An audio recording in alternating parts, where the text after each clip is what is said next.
All right. Being in indecision. I used to be the most indecisive person that I knew. Now I would say I'm one of the most decisive people that I know. And it wasn't that long ago. It was like a year and a half ago that I would say I was still indecisive. And here's the thing. This is what makes us indecisive. These thoughts, or these are the three biggest thoughts that I know that keep people in indecision. What will they think? What if I hurt someone? What if this is the wrong decision?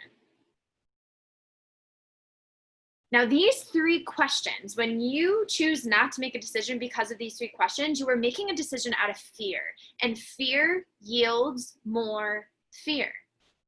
So what happens? The exact thing that you are afraid of, what will they think, right? Well, they end up thinking less of you, right? Because you didn't speak your mind.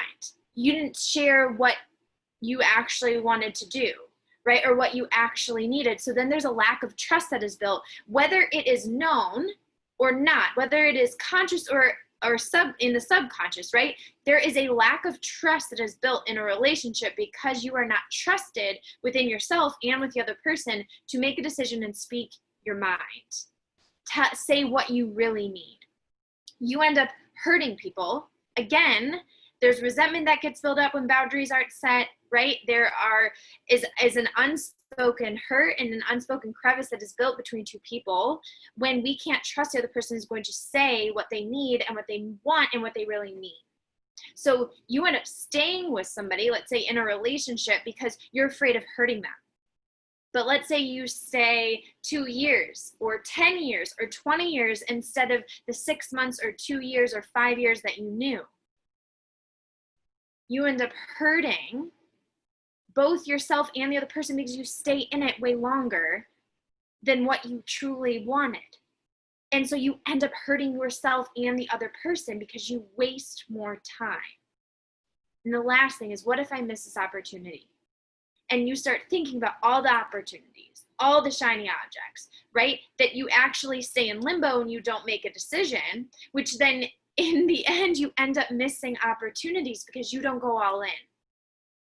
You don't try something new, right? You're too afraid of what happens right here that you're not willing to go there, or vice versa. And you end up missing an opportunity altogether over and over and over again every time you get stuck in a decision. But here's the thing. Indecision is a decision.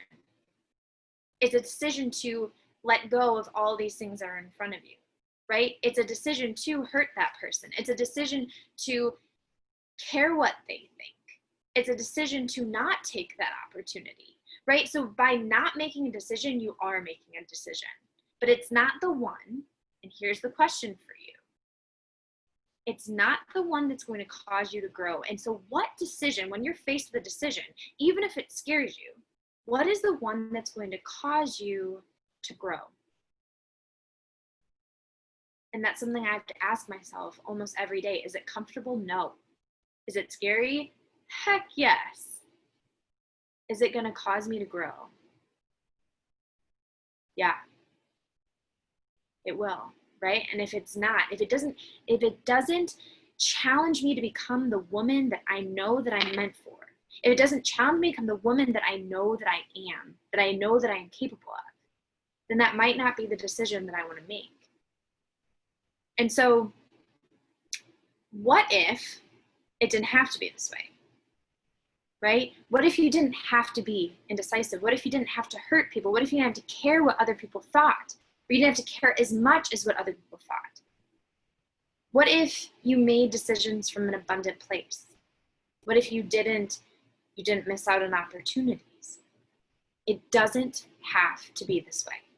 And I'm ready and here to teach you how. In my Worthy weekend, my VIP virtual Worthy weekend, which is amazing, we're going to talk about the self-judgment, the blocks, the things that are holding us back, the fears, and why. We're going to talk about how we want to be in relationship to others and what's holding us back from doing so, how we want to have a relationship with our body, how we want to have a relationship with money, who we want to become in our life, and then step into that woman that we want to become. That is what we're doing this weekend. Not this weekend, but the Worthy Weekend, August 7th through 9th. I'm here. I'm ready to teach you why. Because you're worthy of looking at yourself as a powerful woman. You're worthy of seeing the person in the mirror and saying, dang, I'm in awe of you. You're worthy of knowing that you're worthy of making a decision, and one that sets your soul on fire. And because of this, because I know that that woman's inside of you, and I know that I can bring her out, I want to see you there. You are personally invited to the VIP Worthy Weekend, and just watch your life change. Become a powerful decision maker. Become that worthy woman that you know that you are. And I will see you there.